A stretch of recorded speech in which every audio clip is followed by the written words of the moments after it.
നമസ്കാരം. നമ്മുടെ ക്ലാസ്സുകൾ ഇവിടെ പുനരാരംഭിക്കുകയാണ്. പുനരാരംഭിക്കുമ്പോൾ വളരെ ബൃഹത്തായ ഒരു പാഠഭാഗമാണ് നമ്മൾ ചർച്ച ചെയ്യാൻ പോകുന്നത്. അതായത് ഇംഗ്ലീഷ് ഗ്രാമർ പുസ്തകങ്ങളിലൊക്കെ ഗ്രാമറിലെ ഒട്ടുമിക്ക ഭാഗവും പഠിച്ചു കഴിഞ്ഞതിന് ശേഷം നമ്മളതിനെ അനലൈസിസ് പാർട്ടിലേക്ക് പോകാറുണ്ട്. അതായത് നമ്മൾ പഠിച്ചതെല്ലാം ഒന്ന് കീറി മുറിച്ച് നമ്മൾ പഠിക്കുകയാണ്. ഗ്രാമറിൻ്റെ നിയമവലികളൊക്കെ നമ്മൾ അനലൈസ് ചെയ്ത് പഠിക്കാൻ ശ്രമിക്കുന്ന ആ ഒരു ഭാഗമാണ്. പലപ്പോഴും ഇത് വളരെ പ്രയാസമേറിയതാണ് ആയതുകൊണ്ട് ഇത് ക്ലാസ്സുകളിലൊക്കെ വളരെ അപൂർവമായി മാത്രമേ പഠിപ്പിക്കാറുണ്ടായിരുന്നുള്ളൂ. കാരണം അത് അത്രമാത്രം സങ്കീർണമായതുകൊണ്ടാവാം. ഞാനിത് പഠിപ്പിക്കാൻ ശ്രമിക്കുമ്പോൾ ഞാൻ ഓർമ്മിക്കുന്നത് 80കളിൽ നാട്ടിൽ ക്ലാസ് എടുത്ത അവസരത്തിലേക്കാണ്. ഇംഗ്ലീഷിൻ്റെ ഗ്രാമർ പുസ്തകം നമ്മൾ കയ്യിലെടുത്ത് അതിൻ്റെ നിയമാവലികളൊക്കെ നോക്കിക്കഴിഞ്ഞാൽ ശരിക്കും പറഞ്ഞാൽ നമുക്ക് ഭ്രാന്ത് പിടിക്കും. അത്രമാത്രം സങ്കീർണമാണത്. ഇതിനെ എങ്ങനെ പഠിപ്പിക്കാം എന്നതിനെ പറ്റി വളരെയേറെ ആലോചനകൾ എൻ്റെ സുഹൃത്തുക്കളുമായിട്ട് ഇംഗ്ലീഷ് പഠിപ്പിക്കുന്ന അധ്യാപകരുമായി ഞാൻ നടത്തിയിട്ടുണ്ട്. അങ്ങനെ ഒരു നാൾ എനിക്ക് തോന്നുന്നത് ആ കാലത്ത് മഹാത്മാഗാന്ധി യൂണിവേഴ്സിറ്റി പ്രിസ്ക്രൈബ് ചെയ്തിരുന്ന പുസ്തകം ഡേവിഡ് ഗ്രീൻ്റെ പുസ്തകമാണെന്നാണ് എൻ്റെ ഓർമ്മ. അത് അടുത്തുള്ള അല്ലെങ്കിൽ ദൂരതയിലുള്ള കോളേജുകളിലൊന്നും പഠിപ്പിച്ചിരുന്നില്ല എന്നാണ് എനിക്ക് അറിയാൻ കഴിഞ്ഞിട്ടുള്ളത്. അപ്പോൾ ആ സങ്കീർണമായ ഒരവസ്ഥയിൽ ഈ ചർച്ച ഞങ്ങൾ നടത്തി. എങ്ങനെയാണ് ക്ലാസ്സിൽ ഇത് അവതരിപ്പിച്ച് വിജയിപ്പിക്കുക എന്നുള്ളതിനെ പറ്റി ഒരുപാട് ആലോചിച്ചിട്ടുണ്ട്. അന്ന് എന്നോടൊപ്പം ഉണ്ടായിരുന്ന 2 പേര് ഇന്നും നാട്ടിലുണ്ട്. ഒന്നൊരു PV വർഗീസ്, എന്നോടൊപ്പം ഇംഗ്ലീഷ് പഠിപ്പിച്ചിരുന്ന അധ്യാപകനാണ് PV വർഗീസ്. അദ്ദേഹത്തെ ഷാജി എന്ന് പറയും. നാട്ടിലെ അടുത്ത സ്ഥലത്ത്, അതായത് പച്ചച്ചിക്കടിക്കാട് എന്ന് പറയുന്ന സ്ഥലത്ത് ആയിരുന്നു അദ്ദേഹം താമസിച്ചിരുന്നത്. രണ്ടാമത്തെ ആളെന്ന് പറയുന്നത് ഒരു VK സേവിയർ എന്ന് പറയും. അദ്ദേഹം എനിക്ക് തോന്നുന്നത് ഇപ്പോൾ നാട്ടിൽ കോൺഗ്രസിൻ്റെ മണ്ഡലം അതോ ബ്ലോക്കോ മറ്റോ പ്രസിഡൻറ്റോ മറ്റോ ആണെന്നാണ് എനിക്കറിയാൻ കഴിഞ്ഞത്. ഞങ്ങൾ ഈ 3 പേര് കൂടിയിട്ടാണ് രാത്രി പകലാക്കി ഒരു പ്രത്യേകതരം ഫോർമുല ഇതിനെ രൂപപ്പെടുത്തി കഴിഞ്ഞപ്പോഴാണ് ഇത് വളരെ സിംപ്ലിഫൈ ചെയ്ത് കുട്ടികളെ പഠിപ്പിക്കാൻ കഴിയുമെന്ന് മനസ്സിലാക്കിയത്. അതിനുവേണ്ടി തന്നെ ഞങ്ങളൊരു ട്രയൽ എടുക്കുകയും ചെയ്തിരുന്നു. എന്നാൽ ഇത് നറുക്ക് വീണത് ഇംഗ്ലീഷ് ഗ്രാമർ അധ്യാപകൻ എന്ന നിലയിൽ എനിക്കാണ്. ഇത് ക്ലാസ്സിൽ അവതരിപ്പിക്കുമ്പോൾ സ്വാഭാവികമായിട്ടും ഒരുപാട് ശങ്കകളുണ്ട്. ഇത് വിജയിപ്പിക്കാൻ കഴിയുമോ എന്നുള്ളത്. പക്ഷെ കഴിയുമെന്നുള്ളത് എനിക്ക് ബോധ്യപ്പെട്ടു. അന്ന് ക്ലാസ്സിലുണ്ടായിരുന്ന വിദ്യാർത്ഥിനികളിൽ വളരെ പ്രധാനപ്പെട്ടവരെന്ന് തോന്നുന്ന 1-2 പേരുടെ പേര് എനിക്ക് അവരെവിടെയൊക്കെ എന്തൊക്കെയാണെന്ന് എനിക്കറിയില്ല. ഒന്നൊരു ബീന തോമസാണ്, പിന്നെ ഒരു ലൈല കുമാരി KN ഉണ്ട്, അതേപോലെ തന്നെ ഒരു ലൂസിക്കുട്ടി സർ. ഇവരൊക്കെ കോളേജിലെ രാഷ്ട്രീയക്കാരും അതേപോലെ തന്നെ വൈസ് ചെയർമാൻ അങ്ങനെയുള്ള പദവികളൊക്കെ അലങ്കരിച്ചിരുന്നവരാണ്. അവരൊക്കെ എൻ്റെ സ്റ്റുഡൻസ് ആയിരിക്കുമ്പം അവർ നല്ല പ്രകടനമായിരുന്നു ആ കാലത്ത് കാഴ്ചവെച്ചിരുന്നത്. അതുകൊണ്ട് പരീക്ഷകളിൽ ഉന്നത മാർക്കുമാണ്. ഈ ഗ്രാമർ അവരെ സഹായിച്ചു എന്ന് പറയുമ്പോൾ ഞങ്ങളുടെ അഭിമാനം ഉണ്ടായിരുന്നു. ഇത് കണ്ടെത്തിയ അല്ലെങ്കിൽ ഈ സിംപ്ലിഫിക്കേഷൻ എങ്ങനെയാണെന്നുള്ള അത് കണ്ടെത്തിയ ഞങ്ങളെ സംബന്ധിച്ചുള്ള വളരെ സന്തോഷപ്രദമായിരുന്നു. അതിലെടുത്ത് പറയേണ്ട മറ്റൊരു സ്റ്റുഡൻ്റാണ്, ഒരു ഗേൾ സ്റ്റുഡൻ്റാണ്, ഒരു TG ശ്രീദേവി എന്ന് പറയുന്ന ഒരു പെൺകുട്ടി. 100-ൽ നിന്ന് എല്ലാ ടെസ്റ്റ് പേപ്പറിലും 100 മാർക്ക് ഇംഗ്ലീഷ് ഗ്രാമറിന് വാങ്ങിയിരുന്ന ഒരു കുട്ടിയാണ് അത്. പിന്നെ അങ്ങനെ എടുത്തു പറയാനായിട്ട് ഒരുപാട് ആൺകുട്ടികളും പെൺകുട്ടികളും ഒക്കെ ഉണ്ട്. അതിലെ പലരുടെയും പേരുകൾ പോലും ഞാൻ മറന്നു. പിന്നെ ഒരു അസ്ഗർ അലി ഉണ്ട്, അദ്ദേഹം തകഴിയിൽ നിന്ന് വന്ന് പഠിച്ചിരുന്നതാണ്. ഇങ്ങനെ പോകുന്നു. റാംസി അങ്ങനെയൊക്കെ പറയുന്ന കുറേ സ്റ്റുഡൻസ് ഉണ്ട്, ഒരുപാട് കുട്ടികളുണ്ടായിരുന്നു. എന്നാൽ ഈ ഔട്ട്സ്റ്റാൻഡിങ് പെർഫോമൻസ് കാഴ്ചവെച്ചാൽ ഇവരെ ഞാൻ ഇപ്പോഴും ഓർമ്മിക്കുന്നുണ്ട്.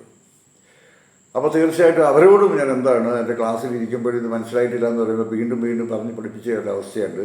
അതേപോലെ ഇത് പഠിപ്പിക്കാനായിട്ട് എനിക്ക് വഴിയൊരുക്കി തന്ന എൻ്റെ ഈ പ്രിയപ്പെട്ട സുഹൃത്തുക്കളോടും ഞാൻ ഈ കാര്യത്തിൽ നന്ദി പറയുകയാണ്. ഇതത്ര ഈസിയല്ല, അത്ര പ്രയാസവുമല്ല. വളരെ സിമ്പിളായിട്ട് നമുക്ക് കാര്യങ്ങൾ ഡീൽ ചെയ്യാൻ പറ്റുന്ന നിലയിലാണ് ഞാനിത് അവതരിപ്പിക്കാൻ പോകുന്നത്. ഇത് നിലവിൽ ഡിഗ്രി തലത്തിൽ ജനറൽ പേപ്പറുകളിലും പ്രത്യേകിച്ച് degree BA literature MA literature ക്ലാസ്സിലൊക്കെ ഇത് essay രൂപത്തിലാണ് ഈ ഭാഗം ചോദിക്കുന്നത്. ഇപ്പോൾ ഞാൻ പറയുന്നത് ശരിക്കും പറഞ്ഞാൽ ഞാൻ ഈ കാലിക്കറ്റ് യൂണിവേഴ്സിറ്റിയുടെ ജൂറിസ്ഡിക്ഷനിലുള്ള സ്ഥാപനങ്ങളിലാണ് ഞാൻ പഠിപ്പിച്ചിരുന്നത് ഏറ്റവും അവസാനം. ഇപ്പം ഞാൻ എവിടെയും പഠിപ്പിക്കാൻ പോകുന്നില്ല. അന്നൊക്കെയും എന്താണ് തരത്തിൽ essay രൂപത്തിലാണ് ഈ ചോദ്യങ്ങൾ ചോദിച്ചിരുന്നത്. ഈ സിമ്പിൾ കോംപ്ലക്സ് കോമ്പൗണ്ട് എന്ന് പറയുന്ന ഈ ഭാഗം. സിമ്പിൾ കോംപ്ലക്സ് കോമ്പൗണ്ട് എന്ന് പറയുമ്പോൾ നമ്മൾ സ്വാഭാവികമായിട്ടും സിമ്പിൾ എന്ന് പറയുമ്പം നോട്ട് ഇൻ മീനിങ്. ഇപ്പോൾ ഒരാളുടെ നോട്ട് നമ്മൾ വായിക്കുമ്പോൾ പറയും ആ നോട്ടൊക്കെ വളരെ സിമ്പിളാണ് എന്ന് നമ്മൾ പറയുമ്പോൾ നമ്മളത് ഉപയോഗിച്ചിരിക്കുന്ന ഭാഷയുടെ കാര്യമാണ് നമ്മൾ ഉദ്ദേശിക്കുന്നത്. എന്നാൽ നോട്ട് സിമ്പിൾ ഇൻ സ്ട്രക്ചർ, ഘടനയിൽ അത് സിമ്പിളാണെന്നല്ല നമ്മൾ പലപ്പോഴും ഉപയോഗിക്കാറ്. അപ്പോൾ അത് അനാലൈസിസ് പാർട്ടിൽ പലപ്പോഴും എന്താണ് സിമ്പിൾ സെൻറ്റൻസുകൾ ഉണ്ടാവും, കോംപ്ലക്സ് സെൻറ്റൻസുകൾ ഉണ്ടാവും, കോമ്പൗണ്ട് സെൻറ്റൻസുകൾ ഉണ്ടാവും, കോംപ്ലക്സ് കോമ്പൗണ്ട് സെൻറ്റൻസുകൾ ഉണ്ടാവും. ഇവയൊക്കെ വേർതിരിച്ച് മനസ്സിലാക്കുക എന്ന് പറയുന്നത് അത്യധികം ദുഷ്കരമാണ്, പ്രയാസമാണ്. പക്ഷെ ഞാൻ ഈ പഠിപ്പിക്കാൻ ശ്രമിക്കുന്ന ഇത് ഞങ്ങൾ കണ്ടെത്തിയ ഈ മാർഗം എന്ന് പറയുന്നത് വളരെ ഈസിയാണ്. കാരണം ഞാൻ ആ പറയുന്ന കാര്യങ്ങൾ കേട്ട് കഴിഞ്ഞാൽ നിങ്ങൾ പറയും ഇതൊക്കെ ഞങ്ങൾ 8ാം ക്ലാസ്സിലും 9ാം ക്ലാസ്സിലും 10ാം ക്ലാസ്സിലും +1ലും +2ലും ഒക്കെ പഠിപ്പിച്ചാണല്ലോ, ഇതിലെന്ത് പുതുമയാണുള്ളതെന്നുള്ളത്. നമ്മളറിയാതെ നമ്മൾ പഠിക്കുന്നത് ഒരു സെൻറ്റൻസ് സിമ്പിളാണെന്നും അതേപോലെ ഒരു സെൻറ്റൻസ് കോംപ്ലക്സ് ആണെന്നും ഒരു സെൻറ്റൻസ് കോമ്പൗണ്ട് ആണെന്നും ഒക്കെയാണ് നമ്മൾ ആക്ച്വലി പഠിക്കുന്നത്.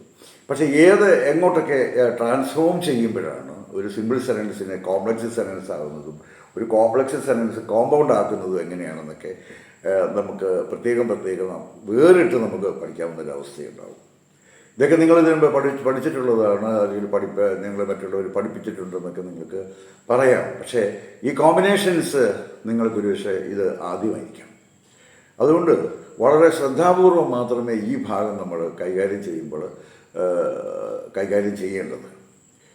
ഇത് നമുക്ക് എളുപ്പത്തിൽ പറയാനാണെന്നുണ്ടെങ്കിൽ ഈ സിമ്പിൾ സെൻറ്റൻസ് എന്ന് പറഞ്ഞാൽ എന്താണ്, കോംപ്ലക്സ് സെൻറ്റൻസ് എന്ന് പറയുന്നത് എന്താണ്, കോമ്പൗണ്ട് സെൻറ്റൻസ് എന്ന് പറയുന്നത് എന്താണ്. ആദ്യം നമുക്ക് സിമ്പിൾ സെൻറ്റൻസ് എന്താണെന്ന് ഇനിയുള്ളതൊക്കെ എന്ത് ചെയ്യുക, ശ്രദ്ധാപൂർവ്വം ഇരിക്കുക. ഇത് പല പ്രാവശ്യം എനിക്ക് ഈ ക്ലാസ് കഴിയുന്നത് വരെ എനിക്ക് തോന്നുന്നത് ഇത് ഫിനിഷ് ചെയ്യണമെങ്കിൽ ഒരു 50 എപ്പിസോഡെങ്കിലും വേണ്ടി വരുമെന്ന് തോന്നുന്നു. പരമാവധി നമ്മുടെ ഒരു എപ്പിസോഡിൻ്റെ ഞങ്ങൾ പരമാവധി 15 മിനിറ്റാണ്. അത് പരമാവധിയാണ് ഈ 15 മിനിറ്റ് എന്ന് പറയുന്നത്. 15 മിനിറ്റിനുള്ളിൽ എന്തൊക്കെ പറയാമോ, കാരണം അതിലപ്പുറത്തേക്ക് എന്നാൽ ഞാൻ എപ്പോഴും പറയുന്നത് പോലെ ഗ്രാമർ എന്ന് പറയുന്നത് not so interesting, not so boring. പക്ഷെ അധികമായാൽ excess of energy is bad എന്ന് പറയുന്നത്, അധികമായാൽ അമൃത് വിഷം എന്ന് പറയുന്നത്. കൂടുതൽ കാര്യങ്ങൾ നമ്മൾ ഒരു ദിവസം പറയാൻ ശ്രമിക്കുകയും മനസ്സിലാക്കാൻ ശ്രമിക്കുക എന്നൊക്കെ പറയുമ്പം അത് നമുക്ക് അരോചകമായി തോന്നും, അത് നമുക്ക് വളരെ ബോറിംഗ് ആയിട്ട് തോന്നും. അതുകൊണ്ട് ഈ ബോറടിക്കാതിരിക്കാൻ വേണ്ടിയിട്ട് പ്രത്യേകിച്ച് എൻ്റെ മാർഗ്ഗമൊന്നുമില്ല. അതുകൊണ്ട് ഈ 15 മിനിറ്റിലോ അല്ലെങ്കിൽ 10 മിനിറ്റിലോ ഞാൻ എന്ത് ചെയ്യാം, ഇത് അവസാനിപ്പിക്കാനായിട്ട് പരമാവധി ശ്രമിക്കാം. അപ്പോൾ ഈ പറയപ്പെട്ടവരെയെല്ലാം മനസ്സിൽ വിചാരിച്ചിട്ട് അവരുടെ സഹായവും സഹകരണവുമൊക്കെ ഞാൻ സ്മരിച്ചുകൊണ്ട് തന്നെ ഈ ക്ലാസ് നമുക്ക് ആരംഭിക്കാം. സോ ഒന്നാമത് നമ്മൾ ഓർത്തിരിക്കേണ്ടത് സിമ്പിൾ സെൻറ്റൻസ് എന്നാണ്. എന്താണ് സിമ്പിൾ സെൻറ്റൻസ് എന്ന് പറഞ്ഞാൽ? ഒരു വാക്യത്തിൽ ഒരു സബ്ജക്റ്റ് മാത്രമേ ഉണ്ടാവുകയുള്ളൂ. ആ സെൻറ്റൻസിൻ്റെ പ്രെഡിക്കേറ്റും ഉണ്ടാവണം. അപ്പോൾ ഒരു സിമ്പിൾ സെൻറ്റൻസ് എന്ന് പറയുമ്പം ഒരു സബ്ജക്റ്റും ഒരു പ്രെഡിക്കേറ്റുമുള്ള വാക്യത്തെയാണ് സിമ്പിൾ സെൻറ്റൻസ് എന്ന് പറയുമ്പോൾ. ഞാൻ ഈ പ്രെഡിക്കേറ്റ് എന്ന് പറയുമ്പം പലർക്കും എന്ത് ഈ പ്രെഡിക്കേറ്റ് എന്ന് പറയുന്നത് ഒരു പ്രയാസമില്ല.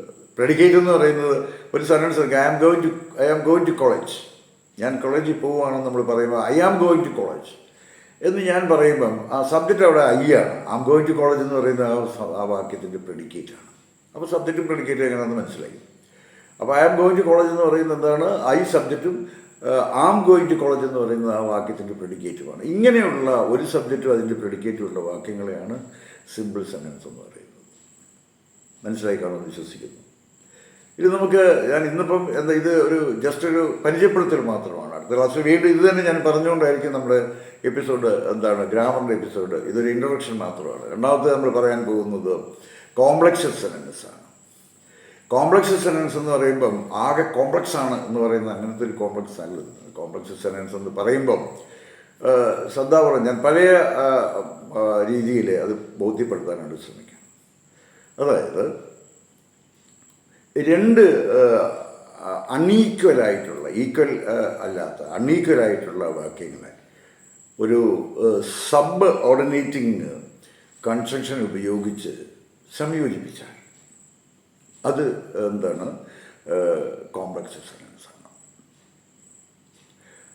അപ്പോൾ എങ്ങനെയാണ് രണ്ട് അൺഈക്വൽ റാങ്കുള്ള വാക്യങ്ങളെ ഒരു സബ് ഓർഡിനേറ്റിംഗ് കൺജങ്ഷൻ ഉപയോഗിച്ച് സംയോജിപ്പിച്ചാൽ അത് കോംപ്ലക്സ് സെനൻസ് ആവും.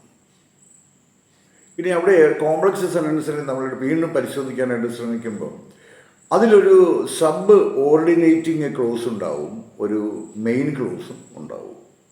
മെയിൻ ക്ലോസ് എന്ന് പറയുമ്പോൾ നമുക്ക് മനസ്സിൽ പറയേണ്ടത് എന്താണ്? മെയിൻ ക്ലോസ് എന്ന് പറയുമ്പം ഇൻഡിപെൻഡൻ്റ് ആണ്. അതിൻ്റേതായ ഒരു ഫുൾ മീനിങ് ആ വാക്യത്തിനുണ്ടാവും. അതാണ് മെയിൻ ക്ലോസ് എന്ന് പറയുന്നത്. എന്നാൽ സബോർഡിനേറ്റിംഗ് ക്ലോസ് എന്ന് പറയുമ്പം അതിന് തനിച്ച് നിലനിൽക്കാൻ കഴിയില്ല. കാരണം അത് അർത്ഥസമ്പന്നമല്ല, അർത്ഥസമ്പുഷ്ടമല്ലത്, ഇൻകംപ്ലീറ്റ് ആണത്. അപ്പോൾ ആ ഇൻകംപ്ലീറ്റ് ആയിട്ടുള്ള ഒരു ഭാഗം ഉണ്ടാവും, കംപ്ലീറ്റ് ആയിട്ടുള്ള മറ്റൊരു ഭാഗവും. അതുകൊണ്ടാണ് ഞാൻ മുമ്പേ പറഞ്ഞത് അൺഈക്വലായിട്ടുള്ള വാക്യങ്ങൾ എന്ന് പറയുന്നത്. അപ്പോൾ അത് നമുക്ക് സംശയങ്ങളുണ്ടാവും, ഇതിപ്പോൾ എന്താ ഈ പറഞ്ഞു വരുന്നെന്നുള്ളതാണ്. അപ്പം ഒരു സബോർഡിനേറ്റിംഗ് ക്ലോസ് അത്യാവശ്യമാണ് കോംപ്ലക്സ് സെനൻസിൽ. അപ്പോൾ ഈ സബോർഡിനേറ്റിംഗ് ക്ലോസ് ഉണ്ടാവണം, മെയിൻ ക്ലോസ് ഉണ്ടാവണം. മെയിൻ ക്ലോസ് അല്ല, ഇപ്പോൾ ഒരു കോമ്പൗണ്ടിലാണെങ്കിലും മെയിൻ ക്ലോസ് ഉണ്ടാവും. ഇവിടെ നമുക്ക് വേണ്ടത് സബ് ഓർഡിനേറ്റിംഗ് ക്ലോസ് ആണ്. ഈ സബോർഡിനേറ്റിംഗ് ക്ലോസ് നമ്മൾ എങ്ങനെയാണ് സൃഷ്ടിക്കുക? ഈസിയാണ്. ഒരു സബോർഡിനേറ്റിംഗ് കൺജങ്ഷൻ ഉപയോഗിച്ചുണ്ടാക്കുന്ന എല്ലാ ക്ലോസുകളെയും, സബോർഡിനേറ്റിംഗ് കൺജങ്ഷൻസ് ഉപയോഗിച്ച് ഉണ്ടാക്കുന്ന എല്ലാ ക്ലോസുകളെയും സബോർഡിനേറ്റിംഗ് ക്ലോസ് എന്ന് പറയുന്നു.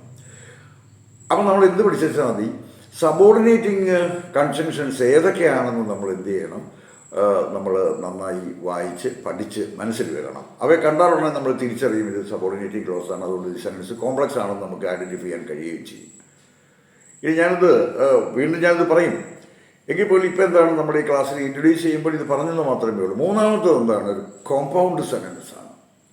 കോമ്പൗണ്ട് സെനൻസ് എന്ന് പറയുമ്പോൾ എന്താണ്? രണ്ട് ഈക്വൽ റാങ്കുകളിലുള്ള, അതായത് രണ്ട് മെയിൻ ക്ലോസുകളാണ്, അത് രണ്ട് ഈക്വലാണ്. രണ്ടിനും വേർതിരിച്ച് വെച്ച് കഴിഞ്ഞാൽ എന്താണ്? അതിന് അർത്ഥസമ്പന്നമാണ്, കംപ്ലീറ്റ് വാക്യങ്ങൾ, കംപ്ലീറ്റ് മീനിങ് നൽകുന്നതാണ്. ആ രണ്ട് കംപ്ലീറ്റ് മീനിങ് നൽകുന്ന രണ്ട് തുല്യ റാങ്കിലുള്ള സെനൻസുകളെ ഒരു കോ ഓർഡിനേറ്റിംഗ് കൺജങ്ഷൻ ഉപയോഗിച്ച് സംയോജിപ്പിച്ചിരുന്നാൽ അത് കോമ്പൗണ്ട് സെനൻസ് ആണ്. ഇപ്പം ഞാൻ നിങ്ങൾക്ക് ഇത് പറയുമ്പോൾ നിങ്ങൾക്ക് കൺഫ്യൂഷൻ ഉണ്ടാവും. അപ്പോൾ സബോർഡിനേറ്റിംഗ് കൺജങ്ഷൻസ് ഉപയോഗിച്ചുണ്ടാക്കുന്ന ക്ലോസുകളെയെല്ലാം നമ്മൾ സബോർഡിനേറ്റിംഗ് ക്ലോസുകൾ എന്ന് പറയും. കോർഡിനേറ്റിംഗ് കൺജങ്ഷൻസ് ഉപയോഗിച്ചുണ്ടാക്കുന്ന ക്ലോസുകളെയെല്ലാം നമ്മൾ കോർഡിനേറ്റിംഗ് ക്ലോസുകൾ എന്ന് പറയും.